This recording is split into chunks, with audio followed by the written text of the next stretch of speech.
When I moved into the new house, I was excited but also a little apprehensive, as anyone would be in a new place. The first few weeks were pretty normal, but something started to bother me. Something I couldn't quite figure out at first. Every night when I turned off the lights to sleep, I saw a strange reflection in the window of my bedroom.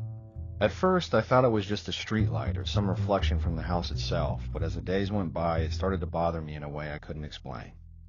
It was on a specific night after a long day of work that I noticed something very strange. I was lying in bed, still awake, when I glanced at the window. I saw the reflection, but it wasn't mine. At first, I thought it was some light trick or something like that, so I got up and went to the window to take a closer look.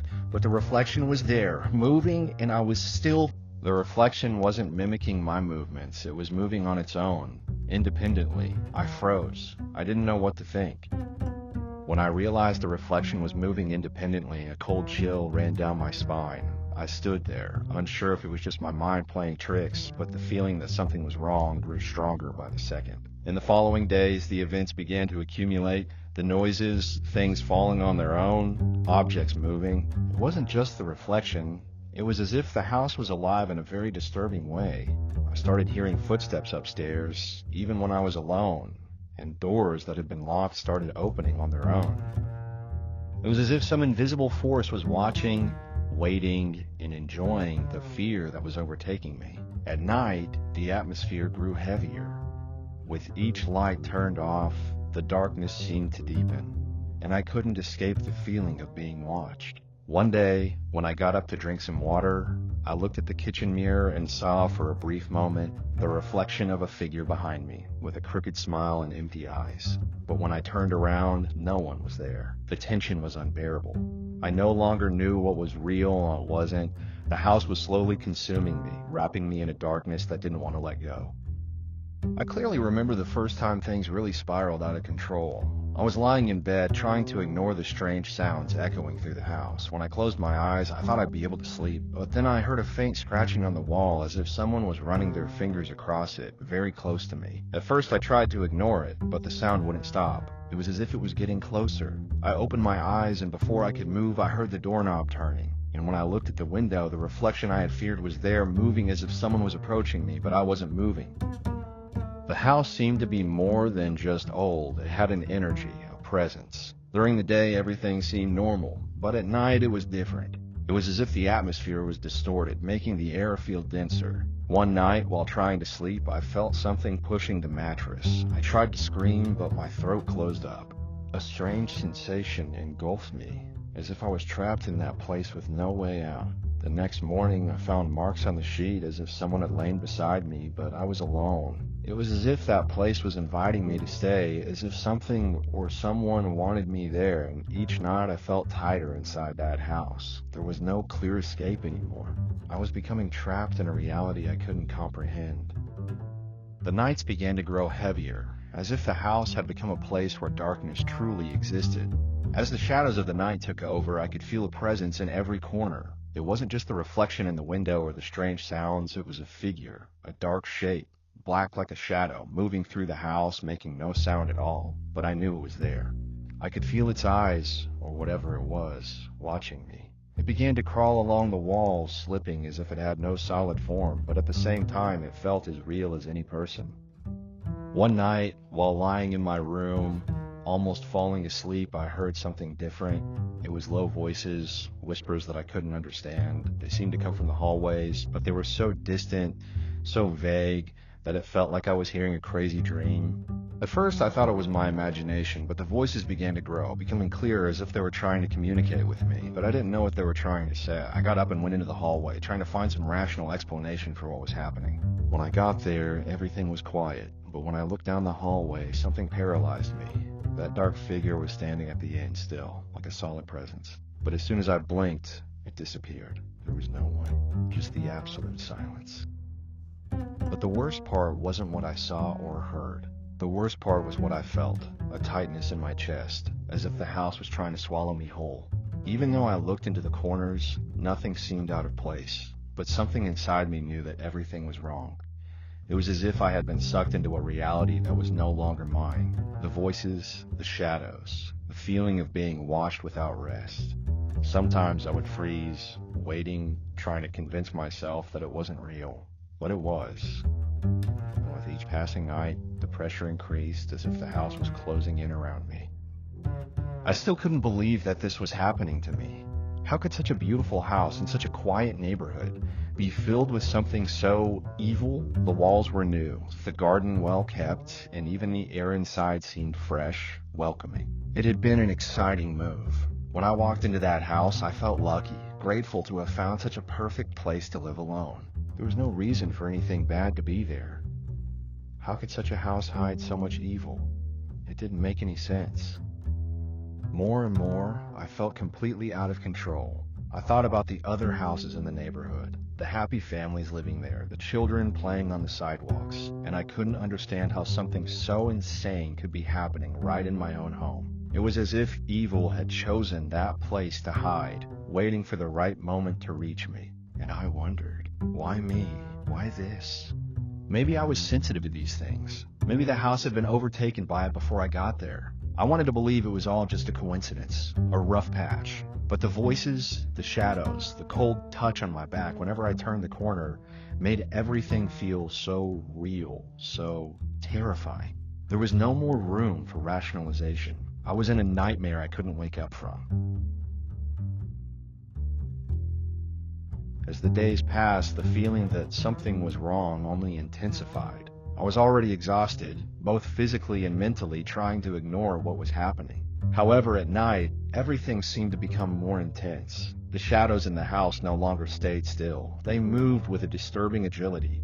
I would look at the corner of my room and could see that dark figure, clearer now, watching me as if it were waiting for a movement from me. The worst part was that, when I tried to turn on the light, it would simply disappear, as if it melted into the darkness, leaving behind an even more oppressive emptiness. One of those nights, while I desperately tried to calm myself and sleep, I heard something that made me freeze. The voices, closer now, almost whispering directly in my ear. I tried to scream, but the word didn't leave my throat, as if something was holding me back, preventing me from speaking. They came from all directions. Suddenly, I heard the sound of slow footsteps coming from the hallway. My heart raced. I stood up, trembling, and went to the door. I looked to both sides of the dark hallway, but there was no one there. The silence soon took over the space, but it didn't bring relief. Something was there, I knew it. Something was watching me, and the worst part, I didn't know what it was. After that night, I couldn't ignore it anymore. Something or someone was with me in that house. Its silence seemed to scream. I tried to keep the lights on as long as possible, but even during the day, the house felt heavy, as if something dark was hiding in the shadows. Sometimes I'd feel the temperature suddenly drop, even with the sun shining outside. It was as if the house had a life of its own, and it clearly didn't want me there. One night, while I was in my room, I decided to lock the door and close all the windows. I thought it would make me feel safer. However, in the middle of the night, I woke up to the sound of something scratching the wood of the door. It was a slow and repetitive sound, as if something was trying to get in. My body froze. I didn't know what to do. I took a deep breath, trying to stay calm, but the sound continued. Suddenly, it stopped. Everything was silent for a few seconds, and then, as if trying to provoke me, 3 loud knocks echoed on the door. I was completely paralyzed. I didn't have the courage to approach the door, not even to make any noise. The silence that followed was even more terrifying than the sounds before. It was as if the house was watching me, waiting for my reaction. My heart felt so loud, I thought it could be heard from the outside. Against all my instincts, I decided to look through the small peephole in the door. What I saw almost made me faint. There was no one there, but it seemed like the hallway was darker than usual, as if a dense, pulsating shadow had taken over the space. It was a darkness that didn't seem natural. I quickly stepped back from the door, stumbling toward the bed. Grabbed my phone to call someone, anyone, but the screen wouldn't light up. It was as if something was preventing the device from working. Then I heard the voices again, murmuring from the other side of the door. They were muffled, but it sounded like they weren't speaking a language I recognized. The mixture of whispers and guttural sounds made my skin crawl. I gathered my courage and yelled for it to go away, but all that happened was the sound of the knocks starting again, faster and more aggressively this time. What happened after my scream completely knocked the ground from under me. A deafening crash echoed through the room as if someone had delivered a brutal punch to the door. The impact was so strong that the wood creaked, almost as if it was about to give way. Before I could even think about reacting, the door was violently pushed open, slamming into the wall with an absurd force. It was as if an invisible force had decided to break any boundary between us. Terror took over me. Without thinking twice, I ran out of the room, stumbling over everything in my way. I ran down the stairs, nearly falling, with my heart pounding in my chest, the sound of the door banging still echoing in my mind. I didn't look back. I didn't want to see whatever had done that. My only thought was to get out of that house. When I reached the front door, my hands were shaking so much that it took an eternity to unlock it. As soon as I opened it, I ran into the street barefoot, not caring about anything other than getting as far away from that place as possible. As soon as I reached the sidewalk, with the cold night air cutting through my skin, I finally took a deep breath. Even though it was a desperate gasp, I pulled my phone out of my pocket, my hand shaking so much that I almost dropped it. With trembling fingers, I dialed my best friend Carol's number. She lived just a few blocks away, and she was the only person I could think of at that moment. When she answered, my voice was trembling, almost unintelligible. "Carol, please help me. There's something in the house. I don't know what it is, but I can't stay here." She heard the panic in my voice and didn't ask any unnecessary questions. "I'm on my way. Don't go back in there. Wait for me outside." It was a relief to hear her steady voice, like an anchor in the middle of the chaos. I waited on the sidewalk, too scared to look at the house. With every sound of footsteps or headlights in the distance, my heart leaped, thinking something might be coming after me. When Carol arrived, I threw myself into the passenger seat of her car, too weak to explain everything there. I just asked her to take me to her house. I needed a safe place, at least for that night, to think about what I would do with that cursed house and if I would ever have the courage to go back. When I moved into that house, I knew it needed renovations. It was an old property with peeling walls and some rusty bars on windows that seemed to have been there since the house was built. The room I chose to make my own was small but cozy, except for one thing: the window with the old bars that faced the backyard. During the day, sunlight reflected off the rust, giving the room a yellowish tone. But at night, that window seemed like something else, something unsettling. Maybe it was the silence of the neighborhood or the wind that sometimes blew through the trees outside. But that window seemed to be watching me, as if something beyond the rust was waiting on the other side.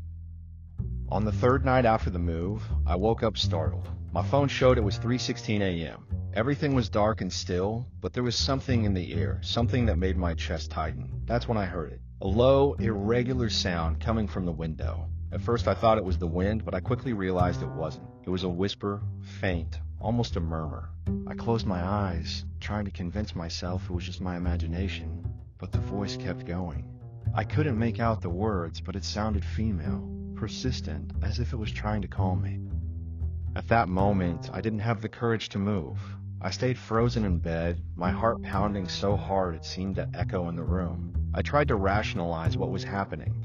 Maybe it was someone on the street, a neighbor with the TV on, but that didn't make sense. The voice was too close, too near, as if the person was outside the window, between the rusty bars and the glass. For a moment, I thought about getting up and pulling the curtain back, but just the idea of facing that made me freeze to the bone. The words, or whatever they were, kept going, soft but with an insistence, almost hypnotic. I took a deep breath, trying to convince myself it was nothing more than my mind playing tricks on me. But when I finally mustered the courage to sit up in bed, I felt such a chill run through me that it almost made me cry. The sound had changed. It was no longer a continuous whisper. It was as if the voice had noticed I was paying attention, and at that moment, it became clearer. I couldn't understand what it was saying, but the tone had deepened, become more urgent. It felt like the person wanted me to look. I froze. I didn't know what was more terrifying, facing the window or simply ignoring it, knowing that something or someone was out there. I couldn't move. The voice seemed to be pressed against my window, as if the person was putting their lips to the rusty bars. My mind was torn between curiosity and sheer terror. On one hand, I needed to confirm that no one was out there. On the other, something told me I shouldn't look. I felt a presence, as if there were eyes watching me closely, even though I couldn't see them. By this point, the whisper abruptly stopped. The silence that followed was even more terrifying. I stayed motionless, holding my breath, trying to hear any other sound, and then I heard it. Not a whisper, but a faint scraping against the bars. It was slow, methodical, as if someone was running their fingers along each iron bar, feeling its texture. My stomach churned. The sense of danger was so palpable that I almost could have touched it. I knew something was out there, but the thought of getting closer to the window terrified me more than standing still. I don't know where I found the courage, but I moved. I grabbed my phone and turned on the flashlight, pointing it directly at the window. The light pierced through the thin curtains, but all I could see was the shadow of the bars on the wall. The scratching stopped immediately. A silence so absolute filled the room that it felt as though the entire world had stopped moving. I stood there motionless, waiting to hear something, but nothing happened. Suddenly, my phone vibrated in my hand. A notification.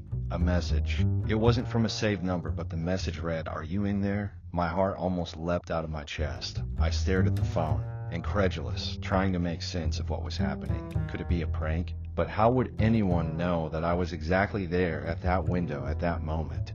My hand shook so much that I almost dropped the phone. I stayed still, staring at the message as if the phone was going to explode at any moment. I didn't reply. I simply turned off the flashlight and slowly backed away from the window. My legs were shaking, but I managed to sit on the floor, my back pressed against the farthest wall of the room. The silence returned, but this time it felt suffocating, as if something or someone was just waiting outside. A few minutes passed, or at least that's what it seemed, until the noise started again. It wasn't scratching anymore. It was a low sound, but persistent, as if someone was whispering directly against the bars. It wasn't clear words. It was something incomprehensible, like a murmur full of intention. My heart raced, and I had to cover my mouth to keep from making any noise. The worst part was that, even though I couldn't understand what the voice was saying, it felt like it was directed at me, as if it was calling me. The sound continued for a few more minutes, and then suddenly it stopped. The silence returned, but not the normal kind. It was a heavy silence, as if something was waiting for the right moment to act. My breathing became irregular, and I didn't even realize I was sweating until I felt the moisture running down my forehead. I couldn't look at the bars anymore, even though it was all I could see in that room. Every corner seemed to hide something I didn't want to see. Finally, I mustered the courage to get up. I knew that, no matter how hard it was, I had to check what was happening. I walked toward the window with slow, hesitant steps, the feeling of being watched almost paralyzing me. When I looked through the gap between the curtains, the street was deserted. Nothing. No sign of movement, just the rusted bars reflecting the moonlight. That's when something made me stop. In the reflection of the window, between the dim light from the street and what seemed like just darkness, I saw something, or rather, someone, a very subtle figure, almost invisible but present. A shape, a shadow, darker than the night, but it disappeared before I could even understand what it was. I was in shock, frozen, not knowing whether I should look again or if I should run away immediately. I didn't know what to do.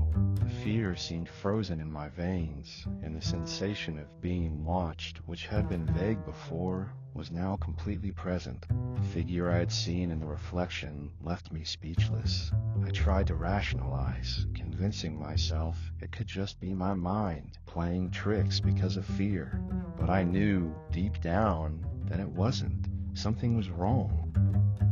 I started hearing it again, a soft, almost inaudible whisper coming from outside, lower now, as if someone was whispering directly into the bars. The sound was muffled but unmistakable. It wasn't the wind, it wasn't an animal, it was a voice. And it wasn't my imagination, I was sure of it. The voice seemed to come from a distant place, but at the same time it felt so close, as if someone were right there, at my door, waiting to be noticed. Terror crawled up my spine, and I tried to block out the sound, convincing myself it wasn't real. Closed my eyes, but it didn't help. The whisper continued, louder, more insistent, almost desperate. With my mind in turmoil, I went to the bedroom door, almost tripping along the way, and tried to lock everything again. But the feeling of being watched didn't go away. I knew I had to leave, go somewhere, but fear stopped me from taking any rational action. I couldn't take it anymore. Fear was consuming me, and I didn't know what to do to escape that absolute terror. The voices, the whispers, the presence that seemed to surround me. None of it made sense, but it was happening. I was no longer alone there. That's when the window in my room, which had been firmly closed, started to creak. I knew I wasn't dreaming because the coldness that filled the room was impossible to ignore. My hand trembled as I tried to move away from the window, but I couldn't look away. The figure was there, in the darkness, moving slowly near the bars, as if waiting for something, as if it was waiting for me. The air became even heavier, denser. I wanted to scream, but the words wouldn't come. The sound of my breathing was all I could hear as the whispers grew louder, clearer. I wanted to leave, run to the door, but I couldn't move a single muscle. I knew that if I looked one more time at that window, I would see something even more horrifying. Suddenly, the sound of the bars creaking stopped, and for a second, I stood still, trying to process what was happening. When I looked again, there was nothing. No figure, no whispers, just the absolute silence, but the fear was still there, consuming me. I ran to the phone, called my mother, but the words wouldn't come out. I didn't know how to explain what was happening. She, worried, told me to leave the house immediately. I didn't need any more encouragement. I grabbed the essentials, locked the door, and ran to the car. As I drove, a sense of relief began to wash over me. But when I looked in the rearview mirror, I saw a shadow moving quickly, as if it were following me, but I couldn't distinguish what it was anymore. I didn't know if it was real or just the reflection of fear, but the terror of being watched once again was present. That place was never the same. I didn't know what had happened in that house, nor who or what had been there. But since that day, I never went back to that house. To this day, the echo of those whispers haunts me on silent nights, and the feeling of being watched has never disappeared. I've always thought that old houses had a strange aura, but nothing prepared me for what happened in my new house. It was an ordinary morning, and I was tidying up the room when, upon opening the curtains, I saw something unexpected. A rag doll, all dirty with a faded face, was sitting on the windowsill. Immediately, I thought that maybe some neighborhood child had left it there, but when I looked outside, I saw no one. It seemed strange, but I didn't give it much thought. I picked up the doll and threw it away, thinking that would be the end of it. However, that night, things began to get truly strange. I was almost asleep when I heard light knocks on the window as if someone was trying to get my attention. With my heart racing, I got up and went to the window, trying to understand what was happening. To my surprise, the doll was back right on the windowsill, with the same lifeless, empty stare. And the most terrifying part, there was a note pinned to its hand. It was written in small, disordered letters, as if a child had hurriedly written something. The note read, "Let me in." I froze. I didn't know what to do. At first, I thought it was a bad prank, something the neighborhood kids were pulling. I was furious. How could someone do such a thing? A strange doll with an even stranger note appearing at my window? It wasn't just strange, it was disturbing. I couldn't sleep properly that night. The next morning, I decided to go to the neighbor's house and ask directly if their children were behind this prank. It had to be that. There was no other explanation. I knocked on the neighbor's door, feeling a bit angry, but also exhausted, as if all the mystery was consuming me. They opened the door, and when I asked if they knew anything about a rag doll being left at my window, they looked visibly startled. The mother, trying to remain calm, said she would ask the children. When the kids came, they firmly denied knowing anything, saying they hadn't done any of it. This only made me more confused and irritated. Who else could be doing this? They seemed so sincere, but the feeling that someone was playing with my mind kept growing. I left the neighbor's house still not understanding what was going on. Something was terribly wrong, and the kids' denial didn't help at all. I felt like I was becoming paranoid, but at the same time, I had that strange feeling that I was being manipulated by something, someone. I returned home, but now everything seemed even heavier, the atmosphere darker, and the silence of the house made my mind race to the worst scenarios. I looked out the window, and the view of the street seemed blurry, as if reality was distorted in some way. I didn't want to look at that damn window anymore, but something pushed me to do so. When night came again, I refused to close the curtains. The feeling of being watched seemed uncontrollable, but something inside me knew that if I didn't look, the situation would become even more disturbing. Even though I didn't want to, my eyes went to the window, and what I saw made my blood run cold. The doll was there again. It was in the same position on the windowsill, with the note now more visible. I could clearly read the words, "Let me in." I froze, terror taking over me. I didn't want to open the window, but something told me that if I didn't, something much worse was about to happen. I was in shock. My heart pounded, and a cold sensation took over me. The doll wasn't just on the window anymore. It seemed like it was challenging me, somehow forcing me to act. I thought about calling the police, but I felt like an idiot. What would I tell them? Someone put a doll in my window and now is asking to come in? It didn't make sense. So as if by reflex, I approached the window with a terrible fear running through my veins and angrily pulled the curtain, expecting the doll to be gone. But it wasn't. It was there, closer, more detailed. It was as if it had moved by itself. Every stitch on the doll seemed sharper, as if I was being watched from somewhere by some being that was laughing at my helplessness.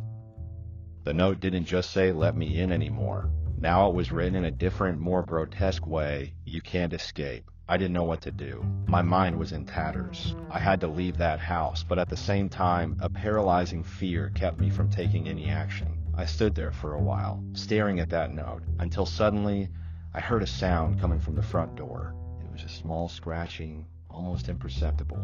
My eyes widened and panic overtook me. I knew I wasn't alone anymore. I froze for a second, my heart pounding erratically. The laugh, it was faint but very clear, as if a child was having fun outside the window. I tried to convince myself that it was just a child's prank, but something inside me told me it wasn't normal. The laugh didn't have the lightness of a child playing. It sounded malicious, distorted, as if someone was enjoying my fear. With my blood running cold, I ran to the window, pulling the curtains with such force that the fabric tore slightly. My stomach twisted as I looked outside. There was no one there, just the empty street and the darkness of the night. Nothing but shadows and the sound of my own heavy breathing. I looked at the windowsill, and once again, the doll was there. It seemed closer, almost touching the glass, as if it was coming toward me. My eyes were fixed on it, the tension building in my chest. What was happening? Was it a cruel joke? A nasty trick from a neighbor? But nothing made sense. No child could have done that in the middle of the night, and certainly not hidden so quickly. I began to feel a growing panic, as if something was getting closer, watching me closely, waiting for the right moment to act. I couldn't take it anymore. Anger began to consume me. I was tired of being at the mercy of a bad joke, or something even worse. Something inside me was screaming to do something, to end it once and for all. I wasn't going to tolerate this feeling of being watched, being toyed with anymore. I approached the window with clenched fists, and without thinking, I shouted, my voice coming out like a low roar, "Go away from here, go away from here." The words sounded more like a desperate plea than an order, but in response, all I got was the deadly silence of the night. No laughter, no movement, nothing. With my nerves on edge, I no longer knew what to do. Everything was dark and grim around me. And then, as if anger was the only thing left inside me, I turned and went to the doll. It was still there, more sinister than ever, with that crooked smile that sent a chill down my spine, as if mocking my frustration, my helplessness. With my teeth clenched and my hands trembling with rage, I grabbed it and, with a swift and brusque motion, went out the back door. I needed to put an end to this. Without thinking much, I threw the doll on the ground, grabbed some dry twigs from the small firewood pile I kept in the garage, and made an improvised bonfire right there in the backyard. The fire crackled as I stared at the doll. I wasn't going to let that haunt me anymore. With one last look at the doll, which now seemed so insignificant in front of the growing flames, I threw it into the fire. The fabric of the doll dissolved into the flames, burning quickly until it turned to ashes. I could no longer hear anything. No whispers, no laughter, no sound of the doll in the window, just the crackling of the fire and the smell of burning wood. In that moment, the weight that had been with me for the past few nights disappeared. The feeling of being watched vanished, and from that moment on, the house returned to normal. I never heard that laugh again, never saw the doll in the window. It was as if by burning it, I had finally broken the connection with whatever had been tormenting me. I didn't know what that meant, but I felt relieved. It was like a nightmare had finally come to an end. And to this day, nothing has ever happened again. The house returned to being just a house, a place of peace.